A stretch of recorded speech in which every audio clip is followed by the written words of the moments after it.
성경 못 찾으신 분들은 앞에 보시면 됩니다. 유다서 1장 17절로 23절까지 한 목소리로 우리 다 같이 함께 합독합니다. 사랑하는 자들아, 너희는 우리 주 예수 그리스도의 사도들이 미리 한 말을 기억하라.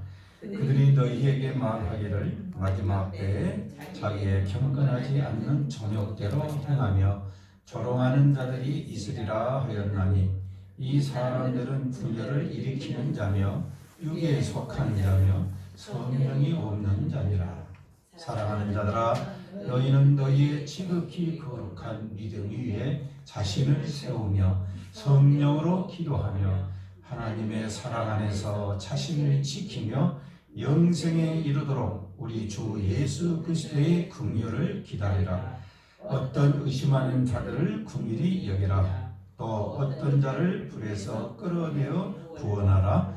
또 어떤 자를 그 육체로 더럽힌 옷까지도 미워하되 두려움으로 긍휼히 여기라. 아멘. 오늘 주시는 하나님의 말씀은 무엇입니까? 사도들이 한 말을 기억하라. 사도들이 미리 한 말을 기억하라. 자, 어제 우리나라 올림픽 선수들이 마지막 경기를 했었죠. 그 중에 한 선수, 마지막에 뉴스에 나왔던 선수가 혹시 누군지 기억하세요? 네, 김보름이에요. 보름. 그래서 은메달 땄나요? 못 땄어요. 5위 했어요. 근데 사람들로 하여금 많이 칭찬을 받고, 오히려 은메달, 평창에서 은메달 딸 때보다 더 행복했습니다 라고 김보름이 고백을 했어요. 여러분 아시다시피 평창 올림픽 때 김보름은 국민적으로 아주 지탄을 받은 그런 선수였어요. 그랬죠. 같이 합심해서 선수를 같이 이렇게 합동을 해야 되는데 왕따를 시켜버렸다 해가지고 나중에 은메달을 따갖고도 눈물을 펑펑 흘리면서 아이스링크에서 절을 하는 그런 모습을 봤어요. 그래도 누구 하나 그 당시에는 김보름을 보면서 측은히하는 사람이 없었어요. 다 좀 못된 것이라고 다 이랬어요. 자, 그런데 시간이 지났어요. 시간이 지나서 법원 판결이 난 거 보니까 뭡니까? 고의성이 있다 없었다? 없었다는 거예요. 고의성이 없었고 오히려 피해자인 그러한 입장으로 바뀐 거예요. 근데 우리는 매스컴이 사는 말만 듣고 어땠어요? 오해를 한 거죠. 우리는 오해해서 아이고 참 그랬다. 저도 마음이 참 짠해요. 저도 오해를 했거든요. 짠해. 얼굴도 못 본 애를 미워하고 그랬잖아요. 저 나쁜 애라고. 근데 우리는 그렇게 하고 잊어버릴 수 있어요. 그죠? 근데 당사자는 어쩌겠어요? 그 아픔을 누가 보상을 하겠어요? 억울하게 그 누명을 쓰고 죄인 아닌 죄인이 돼가지고. 자, 여러분 우리가 이 땅에 살아가면서요 참 진실이 뒤바뀌는 그러한 경우를 많이 당합니다. 그 당한 사람들은 얼마나 억울하겠어요. 피해자는 말할 수가 없어요. 그러나 가해자는 미안하다고 끝나버려요. 그죠? 미안하다. 내가 오해했다. 근데 상대는 그것이 말로 끝나지 않는 이 말이에요. 얼마나 상처를 받았겠어요. 세상에서는 참 공평이 이루어져야 되는데 참 현실을 보게 되면 공평하지 않는 그런 것들을 우리가 많이 봅니다. 우리 현실에서도 여러 가지 우리 사회적인 면을 보더라도 정말 억울한 자들이 우리 주위에 참 너무 많이 있는 것 같아요. 이 공평하지 않는. 그러나 피해자는 고통을 받을 수밖에 없는 그런 현실입니다.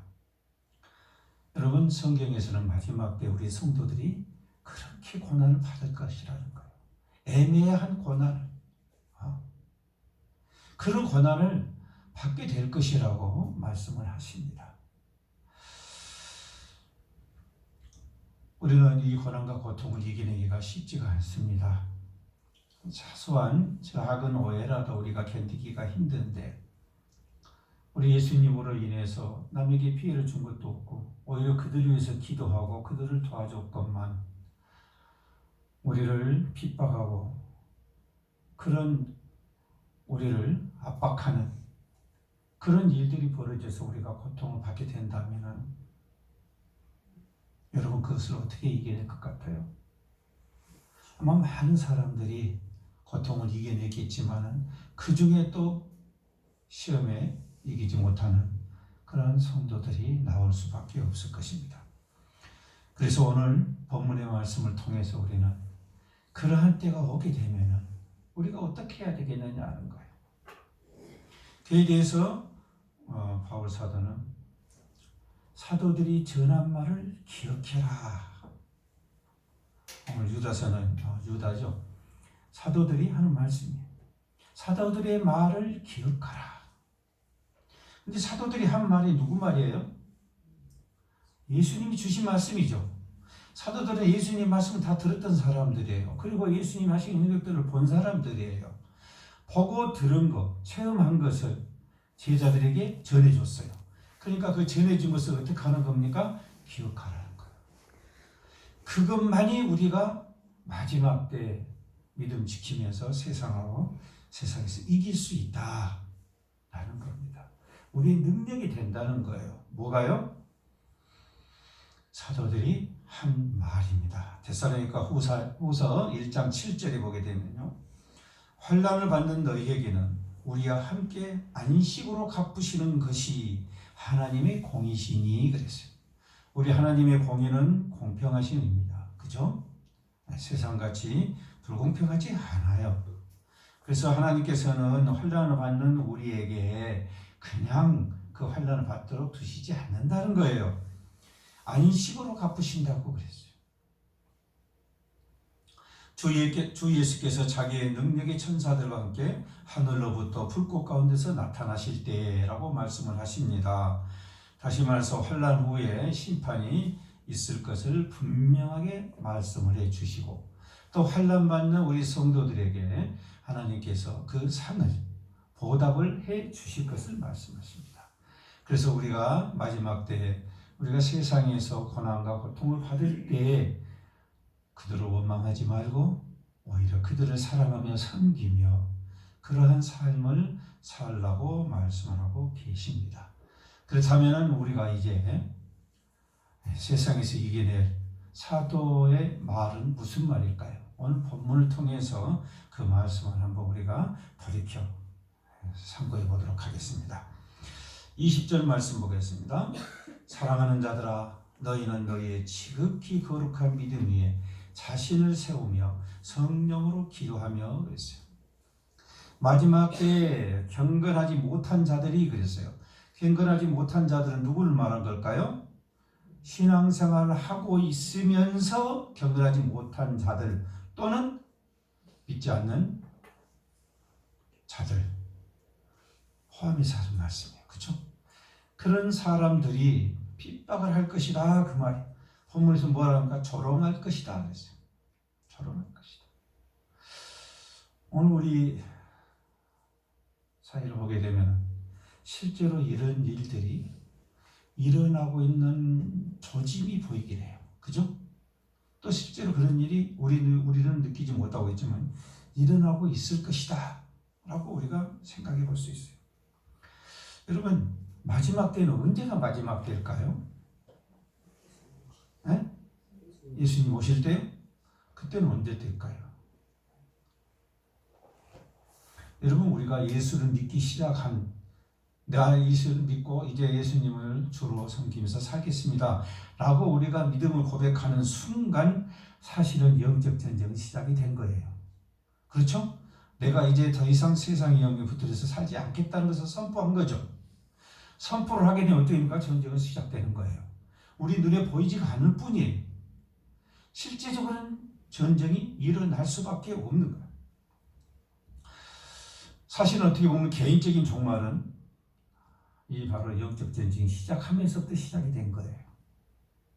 물론 성경에서 말하는 종말은 마지막 때 예수님이 심판으로 이 땅에 재림하실 때입니다.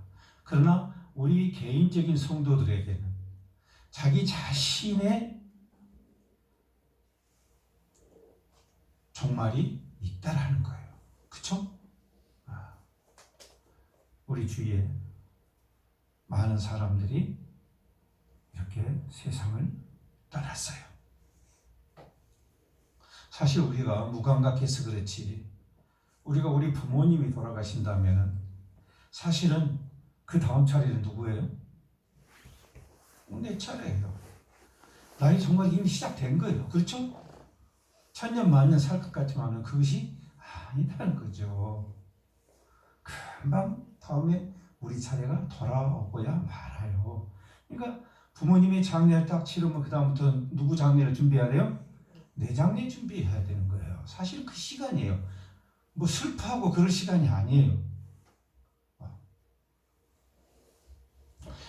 1장 19절 말씀 보세요. 이 사람들은 분열을 일으키는 자며 육계에 속한 자며 성령이 없는 자니라 그랬어요. 이 경건하지 못한 자들이 우리를 핍박하게 될 것인데, 이 사람들은 분열을 일으키는 자다. 그리고 육에 속한 자다. 이렇게 말합니다. 그러면서 그들이 뭐가 없다고 결정적으로 말씀합니까? 성령이 없는 자니라 그랬어요. 지금 사도들이 한 말 첫 번째가 뭡니까? 기도하라는 거였어요. 근데 어떻게 기도하라는 거예요? 그렇죠. 내 마음대로 기도하라는 게 아니라 성령으로 기도하라는 거예요. 성령으로 기도하라.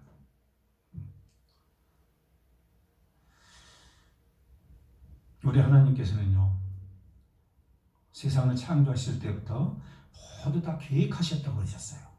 그 계획을 하시고 하나님은 창조하시고 그 계획대로 이루십니다. 특히 그 중에 우리 사람들은 하나님이 택하셔서 특별히 영적인 존재를 만드시고 우리가 어떻게 살기를 바라셨어요? 거룩한 믿음 생활을 하기를 바라셨어요. 다시 말해서 우리가 거룩한 삶을 살기를 원하셨어요. 그것이 바로 하나님이 인간을 만드신 목적이었어요. 그래서 우리 인간에게는 영생이라는 게 있습니다. 그러나 그런 하나님의 기쁘신 좋은 프로그램 하에서도 우리는 우리의 뜻대로 죄를 짓게 됩니다. 그래서 죄로 인해서 타락이 될 것이라는 것을 하나님이 미리 아셨기 때문에 이미 하나님의 계획 안에 이 모든 것들이 다 포함이 되어 있었다라고 성경은 기록하고 있어요. 그래서 하나님께서는 이미 작정을 하셨어요. 그래서 우리로 하여금 우리를 구원시켜서 다시 거룩한 믿음을 가질 수 있도록 회복을 시키시겠다는 그러한 하나님의 계획이 이미 세워져 있었던 거예요. 그래서 우리는 그 계획 가운데서 살아가고 있는 그런 상태다라는 겁니다. 고린도전서 3장 11절에 보게 되면요, 이 닦아둔 것 외에 능히 다른 터를 닦아둘 자가 없으니 이 터는 곧 예수 그리스도라 라고 말씀을 하십니다. 다시 말씀드려서 우리가 하나님의 구원의 계획에 동참을 해서 그 구원을 이루는 것까지는 우리의 노력도 함께 들어가야 한다는 것을 포함하고 계시는 거예요. 물론 그 모든 것을 하나님께서 주관을 하시지만은 그 안에서 해야 우리 몫이 있었더라 그 말이에요. 바울 사도가 성도들에게 하신 말씀이 있었어요. 나와 아볼로는 뭐라고요? 물을 주고 그랬죠. 나는 물을 주고 아볼로는 키우며 나는 심고 아볼로는 물을 주고 그랬죠. 자, 그런데 그것을 잘하게 하시는 누구라고 그랬어요? 하나님이시라고 그랬어요. 그러니까 하나님의 계획 안에 우리가 해야 할 일도 들어있는 거예요. 우리 농사도 마찬가지예요. 씨앗 딱 갖다 놓고 탁자에 올려놓고 기도하면 하나님 이 씨앗에서 많은 열매가 맺게 해주십시오 하고 탁자 위에다 놔두면 열매를 맺을 수 있어요? 없어요? 없어요. 기도했으면 어떻게 해야 돼요? 갖다 심으면 누구 몫이에요? 우리 몫이에요. 이와 같이 하나님의 계획에는 우리의 목도 들어가 있다라는 거예요. 자, 그래서 뭐라고 말씀하십니까? 너희는 너희의 지극히 거룩한 믿음 위에 그랬어요. 믿음 위에, 거룩한 믿음 위에 뭐 하라고요? 자신을 세우라고 했어요. 자신을 세우다. 여기서 세우다는 것은 건축을 세워가는 그런 과정에 비슷해요. 건축을 하나하나 계획 세워서 다 세워가죠. 그와 같이 우리의 신앙도 그렇게 건축을 세워간 것 같이 조립이 된 것 같이 우리도 영적으로 어떻게 해야 된다는 거예요? 성숙해야 한다는 걸 이야기해요. 성숙해야 된다. 그래서 그 사도들의 말 중에서 가장 첫 번째로 하신 말씀이 기억해야 될 것이 성령으로 기도하라는 거였어요. 왜 성령으로 기도하는 걸까요? 그냥 우리 마음대로 우리 뜻대로 기도하면 되죠. 로마서 8장 26절에서는 이렇게 말씀하십니다. 이와 같이 성령도 우리의 연약함을 도우시나니 우리는 마땅히 기도할 바를 알지 못하나 오직 성령이 말할 수 없는 탄식으로 우리를 위하여 친히 간구하시느니라. 아멘. 아멘. 아멘. 자, 우리의 연약함을 아신다는 거예요, 성령께서. 그래서 우리가 마땅히 기도를 해야 할 바를 우리가 마땅히 기도를 해야 되는데 그 마땅히 기도할 것은 하지 않고 자꾸만 벗어난 기도를 하게 된다. 그래서 성령이 깊은 탄식을 한다고 했어요. 그래서 성령께서 우리를 간섭하셔서 우리의 기도가 하나님의 뜻에 합당한 기도가 되어지도록 하나님의 계획에 합당한 기도가 되어지도록 그렇게 도우신다는 거예요. 아멘. 그래서 우리가 기도할 때 나 혼자 나아가서 내 마음을 털어놓고 기도하는 것도 중요하지만은 그 귀하고 귀한 시간에 성령께서 인도하시는 그 기도를 해야 된다 그 말이에요. 아멘. 그냥 기도하라고 한 것이 아니라 뭐라고 했어요? 성령으로 기도하라는 거예요. 그래서 여러분 우리가 신앙생활을 성공할 수 있느냐 없느냐는 것은 바로 성령님이 우리와 함께 하시면서 그분이 나의 주가 돼서 그분이 나를 인도하시느냐 하지 않느냐 여기에 달려있다 그 말이에요. 아멘. 여러분 여기에서 천국 한 번이라도 가보신 분 가보지는 못했지만 사진으로 보신 분 아무도 없어요. 그죠? 간다고 가기는 갔는데 한 사람도 돌아온 사람이 없어요. 그죠? 돌아와서 이렇더라고 이야기를 해줘야 되는데 그런 사람이 없어. 그래서 우리는 천국으로 온전히 가는 방법 그 길을 몰라요. 어떻게 해야 안 헤매고 바로 갈 수 있는지 몰라. 그런데 그 인생에서 천국으로 가는 내비게이션이 되준 분이 누구라고? 성령 하나님. 아멘. 그 하나님이 우리와 함께 하시면서 인도하신다 그 말이에요. 아멘. 여러분 우리 차 운전하다 보면 내비게이션 이야기 하잖아요. 100m 전방에서 차로 50m 전방에서 우로 이야기해주면 어떻게 하면 돼요? 그대로만 하면 돼요. 목적지에 도착을 해요. 그래서 우리가 신앙생활 하면서 성령님이 함께하지 않고 혼자 하는 신앙은 극히 위험하고 험난한 그런 신앙생활을 할 수밖에 없을 겁니다. 여러분 우리가 건축을 세울 때요 설계도도 없이 그냥 건축하게 되면은 실수가 나올까요 안 나올까요? 틀림없이 실수가 나옵니다. 철저한 그 세밀한 설계도를 보면서 그대로 해도 실수가 나오기도 하는데 그냥 대충 머릿속에 딱 있는 거예요. 대충 한 이 정도로 만들면 되지 라고 적당히 자리 잡아갖고 적당히 지으면은 적당한 집이 나오죠. 온전한 집이 나오질 않아요. 건축을 세워가려면은 가장 잘 세우려면 어떻게 해야 됩니까? 거기에 대한 지식과 경륜이 필요해요. 그렇죠? 우리가 세상에서 믿음을 세워가는 것도 마찬가지입니다. 세상에서 우리가 믿음을 세워가는 것도 바로 지식과 경륜이 필요해요. 그런데 그걸 세워주신 분이 누구라고요? 성령 하나님께서 세워주신다는 거예요. 그래서 우리가 이 땅에 살아가면서 어떻게 믿음을 세워가느냐라는 것은 우리의 숙제고 또 사실은 우리의 삶의 목적입니다. 고린도전서 6장 19절에서 말씀합니다. 너희 몸은 하나님께로부터 받은 바 너희 가운데 계신 성령의 전인 줄을 알지 못하느냐라고 말씀을 하십니다. 우리 몸이 뭐라고요? 성령의 전, 성전이란 거예요. 우리 몸이 성전인 것을 너희가 알지 못하느냐. 우리가 하나님을 믿는다고 고백을 하는 순간 우리는 예수님의 그 언약의 말씀으로 인해서 하나님의 자녀가 되어지는 거죠. 그리고 우리에게는 하나님 나라로 들어갈 수 있는 특권이 주어지는 거예요. 그러므로 우리의 몸은 그냥 세상의 육신이 아니라 성령의 전이라는 것을 말씀을 하고 있는 거예요. 그래서 성령이 전이 되어버리면은 그 성령의 전이라는 것은 누구의 전이라고요? 성령의 전. 그러면 주인이 누구예요? 성령이시죠. 하나님이시죠. 하나님의 전, 성령의 전이잖아요. 그렇죠? 우리 몸이 성령의 전이요. 그러면 우리 몸이 우리가 예수님을 인해서 자녀가 되었을 때 그때 우리는 뭐가 되는 거예요?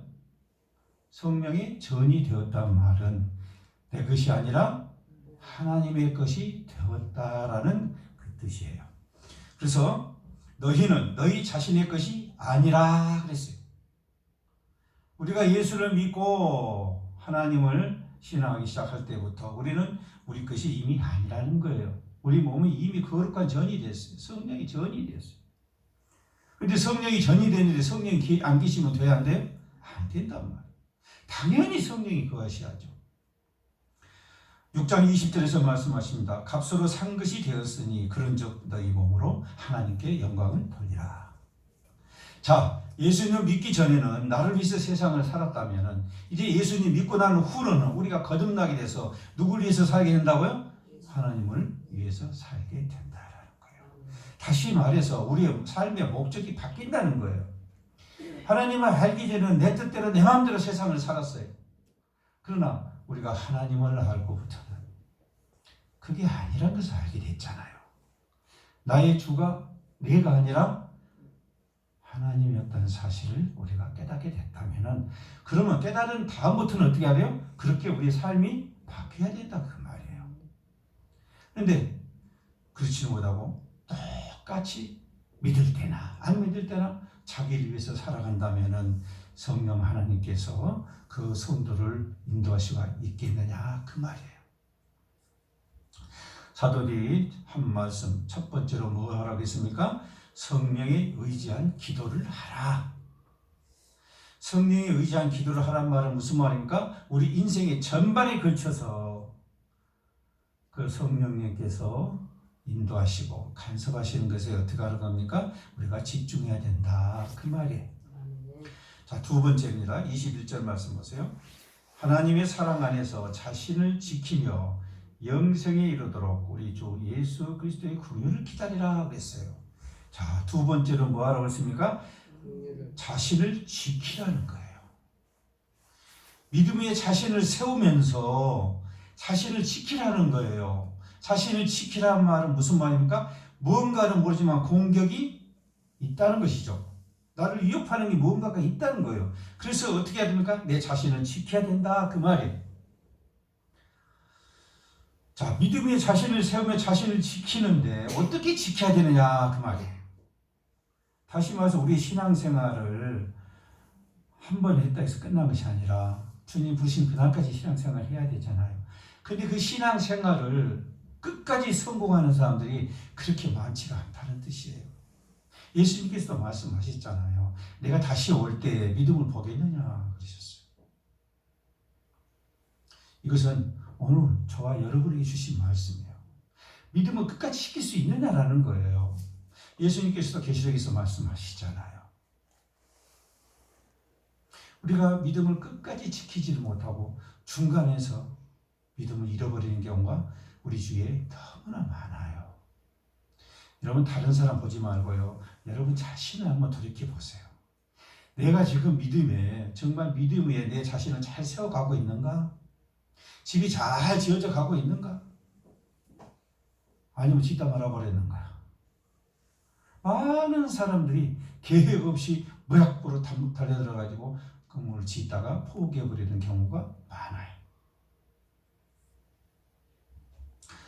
요한복음 15장 9절에서 말씀하십니다. 아버지께서 나를 사랑하신 것 같이 나도 너희를 사랑하였으니 나의 사랑 안에 거하라.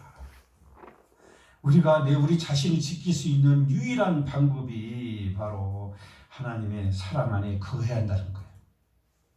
하나님의 사랑 속에 들어가야 한다는 거예요. 그래야 그것이 힘이 된다는 거예요. 두 번째로 15장 10절에서 말씀하십니다. 내가 아버지의 계명을 지켜 그랬어요. 그 사랑 안에 거하는 것 같이 너희도 내 계명을 지키면 내 사랑 안에 거하리라. 친절하게 우리가 어떻게 하면 주님 안에 거하는 것을 설명해 주고 있어요. 예수님께서 이 땅에 오셔서 공생의 기간 동안에 공생애를 하시면서 모든 영광을 하나님께 돌리시면서 예수님은 정말로 엄청난 사역을 감당하셨어요. 그 사역을 감당한 중에서도 예수님의 제자들은 피곤해서 한 시즌도 예수님과 같이 간구한 부탁에도 일어나서 같이 기도하지를 못하고 졸고 이러고 있는데 우리 예수님께서는 그 공생의 사역 기간 동안에도 아침에는 새벽 미명에 나가서 기도를 하시고 밤늦도록 기도하시면서 이러한 장면들을 보이시고 예수님께서 영광을 받으셔도 되지만 그 영광은 다 어떻게 했어요? 다 하나님께 돌렸어요. 다 하나님께 돌렸어요. 그 모습을 그렇게 계명을 지킨 모습을 보여주셨단 말이에요.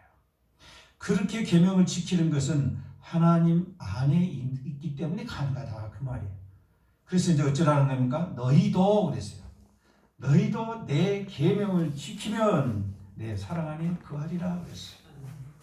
그러니까 우리 자신을 지킨다는 것은 곧 뭘 하는 겁니까? 하나님의 뜻과 계명을 지키는 거예요. 로마서 2장 13절에 보게 되면요. 율법 말씀이 나옵니다. 하나님 앞에서는 율법을 듣는 자가 의인이 아니요 오직 율법을 행하는 자라야 의롭다 하심을 얻으리니 그랬어요. 율법을 들었다 해서 의인이 아니고 듣고 어떻게 한다고요? 해야 된다 그 말이에요. 성령이 우리에게 함께 하시면 그냥 성령께 모든 걸 맡겨버리고 나는 아무것도 안 한다는 것이 아니란 말이에요. 성령께 모든 것을 의지하면서 어떻게 하죠? 내 자신은 나도 지켜야 된다 그 말이야. 내 할 일을 해야 된다 그 말이에요. 나에 대한 하나님께서 주신 사명이 있단 말이에요. 그 사명을 감당하면서 성령의 도우심을 구해야 된다 그 말이에요. 그래서 행함이 없는 믿음은 죽은 믿음이라고 하잖아요. 그 말은 무슨 말이에요? 아니라는 거죠.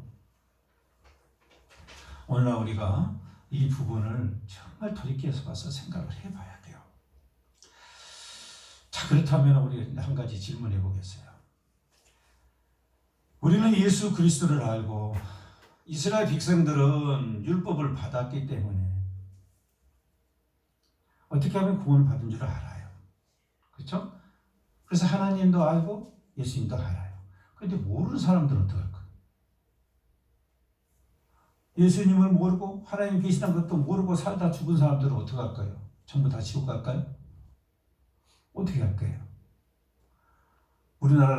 우리나라를 구한 영웅 그러면 누구가 떠오릅니까? 여러분 할아버지 이순신 장군이 떠오를 거예요. 그럼 그분은 지옥에 갔을까요? 천국에 갔을까요? 여러분 이거 지나갈 때 한참 궁금증한 거예요. 지옥에 갔을까요? 천국에 갔을까요?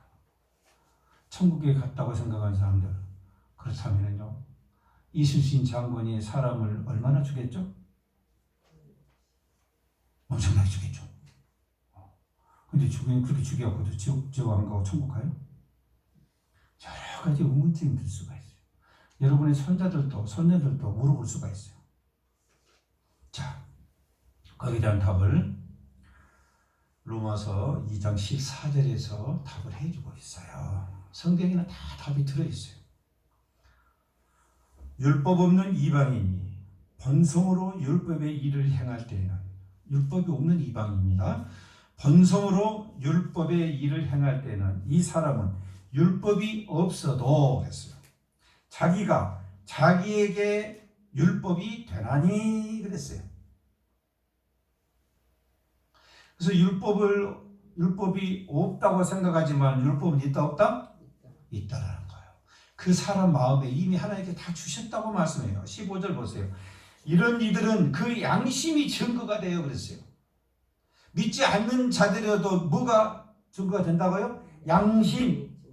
그 양심 안에 하나님께서 주신 율법이 새겨져 있다는 거예요. 볼까요?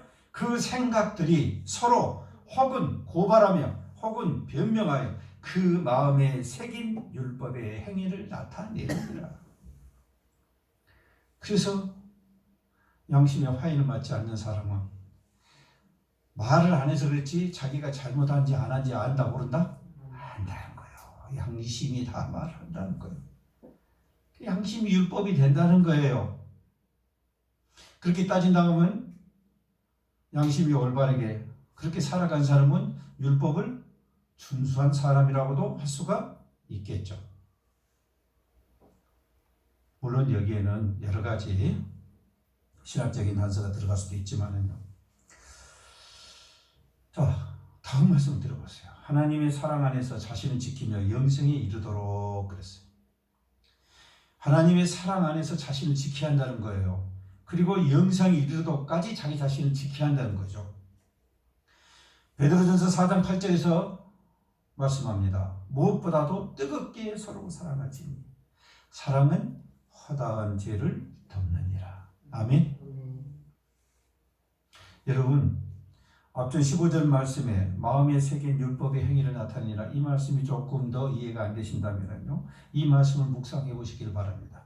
베드로전서 4장 8절 말씀 묵상해 보세요. 사랑은 허다한 죄를 덮느니라. 자, 예수님께서는 사랑이 뭐라고 그랬어요? 사랑이 율법의 완성이라고 했어요. 그래서 예수님께서는 계명을 사랑을 주셨어요. 그렇죠? 하나님을 사랑하라, 내 이웃을 사랑하라. 이 두 가지 사랑의 계명을 우리에게 주셨어요. 그것이 곧 뭐예요? 우리에게 주신 율법이에요. 그래서 오늘날 우리는 이렇게 하고 살아야 돼요. 자, 무엇보다도 뜨겁게 서로 사랑하라고 그랬어요. 이게 이성간의 사랑을 말한 게 아니죠. 서로 사랑하지니 사랑은 허다한